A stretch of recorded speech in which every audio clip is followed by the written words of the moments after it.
বিক্ষোভ করেন। স্লোগানে চালক ও সহকারী শাস্তির দাবি জানান শিক্ষার্থীরা। দাবি আদায় না হওয়া পর্যন্ত আন্দোলন চালিয়ে যাওয়ার ঘোষণা দেন। এ সময় রাস্তার উভয় পাশে বেশ কিছু যানবাহন আটকে পড়ে, এতে দুর্ভোগে পড়েন লোকজন। সোমবার বিকেলে শাহ আমানত পরিবহনের বাসের ধাক্কায় মারা যান চুয়েট শিক্ষার্থী শান্ত সাহা ও তৌফিক হাসান। এই ঘটনায় থানায় মামলা করা হয়েছে।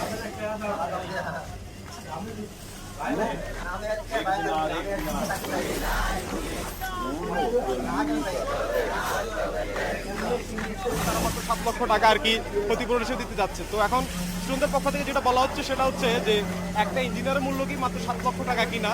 তো এই দাবিতে আর কি তারা এখনো ওই জিনিসটা মেনে নিতে পারছে না। আমাদের দাবির মধ্যে একটা দাবি আছে যে এই জায়গা থেকে আমরা যাতে সব এভিটেবল বা সামানত একেবারে হটিয়ে দেওয়া হয়। এ বিষয়ে আরো জানাতে এবার চট্টগ্রাম থেকে যোগ দিচ্ছেন সহকর্মী আহসান রিটন।